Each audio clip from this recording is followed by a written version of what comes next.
NASA के मुताबिक 12 जुलाई 2038 को एक एस्ट्रॉयड जमीन से टकराने वाला है, क्योंकि उनके मुताबिक एक एस्ट्रॉयड जमीन की तरफ आ रहा है जिसके जमीन से टकराने के चांसेस 70% हैं और आज से 14 साल बाद ये जमीन से टकरा जाएगा। नासा के मुताबिक ये इम्पैक्ट इतना बड़ा हो सकता है कि इससे डायनासोर की तरह पूरी इंसानियत खत्म हो सकती है और नासा के पास अभी ऐसी कोई भी टेक्नोलॉजी नहीं है जिसे इस एस्ट्रॉयड को स्पेस में ही खत्म किया जा सके या इसकी डायरेक्शन को चेंज किया जा सके। तो आखिर इससे कैसे बचा जा सकता है, ये अमेजिंग इन्फॉर्मेशन आप जानोगे आज के इस वीडियो में, तो पूरी वीडियो वॉच कीजिएगा। वीडियो शुरू करने से पहले आपसे गुजारिश है कि अगर आपने हमारे चैनल को सब्सक्राइब नहीं किया तो जल्दी से हमारे चैनल को सब्सक्राइब करके वीडियो को लाइक और शेयर जरूर करें। 26 सितंबर 2022 को नासा ने एक स्पेस प्रॉब को बनाया जिसमें एक्सप्लोजन मटेरियल मौजूद था। इस स्पेसक्राफ्ट को 25 फीट के साइज के एस्ट्रॉयड के साथ टकराया गया। इस टक्कर की वजह से उसकी सूरज को ऑर्बिट करने की डायरेक्शन थोड़ी सी चेंज हो गई।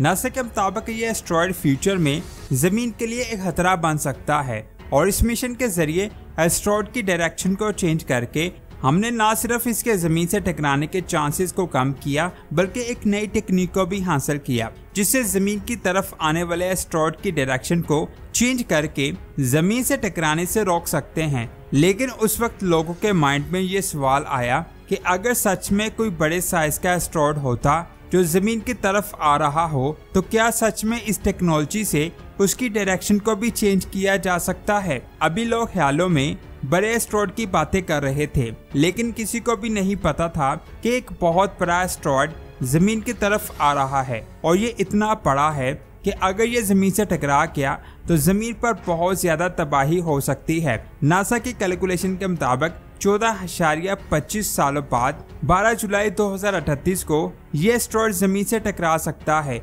और नासा की कैलकुलेशन के मुताबिक इसके जमीन से टकराने के चांसेस 72% हैं। नासा ने यह भी कहा है कि इस वक्त इस एस्ट्रॉयड की किसी भी मिशन से डायरेक्शन को चेंज करना मुमकिन नहीं है। नासा के डेटा के मुताबिक अभी 14 साल बाकी हैं। इन 14 सालों में पूरी दुनिया के मुल्कों को मिलकर ऐसी टेक्नोलॉजी बनानी होगी जिससे या तो इस एस्ट्रॉयड को खिला में तबाह किया जाए या फिर इसकी डायरेक्शन को चेंज किया जाए। लेकिन अगर साइंसदान ऐसी टेक्नोलॉजी ना बना पाए तो ये एस्ट्रॉयड जमीन से टकरा सकता है। लेकिन एक बात मैं आपको बता दूं, ये एस्ट्रॉयड जमीन से तब ही टकराएगा जब अल्लाह का हुक्म होगा, अदरवाइज कुछ भी हो जाए ये एस्ट्रॉयड जमीन से नहीं टकराएगा। इस वक्त कई स्पेस एजेंसीज नासा के साथ इस प्रॉब्लम का सलूशन फाइंड करने में साथ मिल चुकी हैं, लेकिन मेन प्लान ये है कि किसी स्पेस मिशन की टक्कर से इसकी डायरेक्शन को चेंज किया जा सके। नासा 2028 में नेयर सर्वियर के नाम से एक मिशन को लॉन्च करने वाला है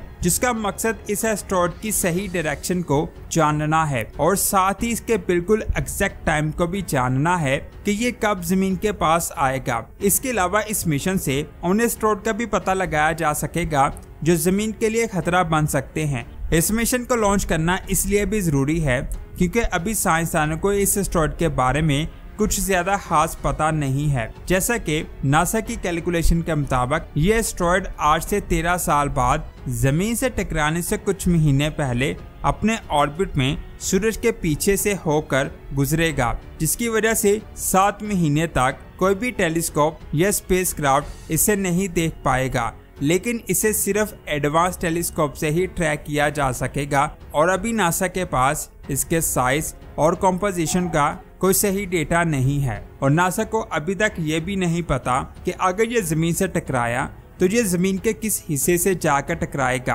क्या सच में इससे बहुत ज्यादा तबाही होगी? ऐसी बातें पहले भी की जा चुकी हैं। नवंबर 2023 में ये कहा गया कि एक एस्ट्रॉयड की डिटेल नासा के पास नहीं है। वो एस्ट्रॉयड 2024 में जमीन से टकराने वाला है। उस वक्त इस न्यूज को मीडिया में बहुत ज्यादा चलाया गया, लेकिन बाद में नासा ने कहा कि जब हमने इस एस्ट्रॉयड के पाथ को कैलकुलेट किया तो हमें पता चला कि ये एस्ट्रॉयड जमीन से टकराने वाला नहीं है। तो अब यहाँ सवाल आता है कि नासा ने 14 साल बाद जिस एस्ट्रॉयड के अपने डेटा से जमीन से टकराने की प्रेडिक्शन की है, क्या वो भी कैलकुलेशन का एरर तो नहीं है? ये बात आप जानकर हैरान होंगे कि इस एस्ट्रॉयड की न्यूज को खुद नासा ने ही पब्लिश किया है और साथ ये भी कहा है कि इस एस्टेरॉयड के जमीन से टकराने के चांसेस 70% हैं।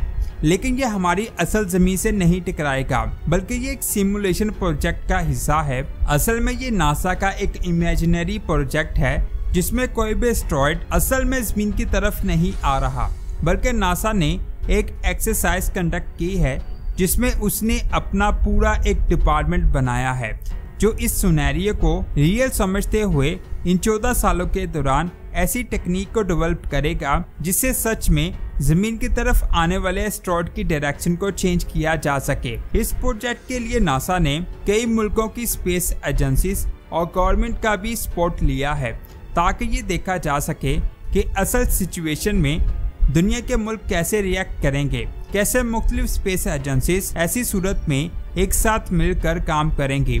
अब ऐसा कोई भी एस्टेरॉयड नहीं है जो आने वाले वक्त में जमीन से टकरा जाए। ये बात मैं आपको बता दूं, अगर कोई एस्टेरॉयड जमीन से 30 मील की दूरी से भी गुजरे तो साइंसदान इस एस्टेरॉयड को नियर अर्थ ऑब्जेक्ट की लिस्ट में रखते हैं और हर ऐसे एस्टेरॉयड पर कई टेलीस्कोप की मदद से नजर रखी जाती है ताकि उनके पाथ के बारे में पता चल सके। लेकिन हकीकत ये है कि साइंसदान सोलर सिस्टम में मौजूद सभी एस्टेरॉयड्स के पाथ को ट्रैक नहीं कर सकते जिनका नंबर मिलियंस में पहुंच जाता है। यहाँ तक कि ये भी नहीं कहा जा सकता कि कब कोई एस्टेरॉयड या दूसरा कोई ऑब्जेक्ट हमारे सोलर सिस्टम में आ जाए। इसलिए साइंसदान ऐसे इवेंट्स के लिए पहले से ही तैयारी कर रहे हैं। अब यहाँ बात करते हैं कि किस एस्टेरॉयड की टक्कर से जमीन तबाह हो सकती है, किस एस्टेरॉयड से जमीन को कितना नुकसान होगा। ये उस एस्टेरॉयड के साइज, कॉम्पोजिशन और उसकी स्पीड पर डिपेंड करता है। लेकिन आमतौर पर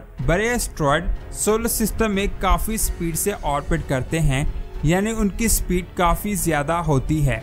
लेकिन उनकी टक्कर कितनी ज्यादा खतरनाक होगी ये एस्टेरॉयड के साइज पर डिपेंड करता है। साइंसदान का कहना है कि एक बड़े एस्टेरॉयड के जमीन से टकराने के चांसेस काफी कम होते हैं। एक कार के साइज का एस्टेरॉयड एक साल में एक बार ही जमीन से टकरा सकता है और जब वो जमीन के एटमॉस्फेयर में दाखिल होता है तो जमीन तक पहुंचने से पहले ही जलकर खत्म हो जाता है। लेकिन अगर एक फुटबॉल ग्राउंड जितने बड़े साइज के एस्टेरॉयड की बात की जाए तो साइंसदानों के मुताबिक ऐसे एस्टेरॉयड 2000 सालों में एक बार जमीन से टकरा सकते हैं। लेकिन अभी नासा के मुताबिक ऐसा कोई भी एस्टेरॉयड नहीं है जो जमीन से टकरा सके। लेकिन जब अल्लाह का हुक्म होगा तब एस्टेरॉयड जमीन से टकरा जाएगा और उस वक्त हम इंसान कुछ भी नहीं कर पाएंगे।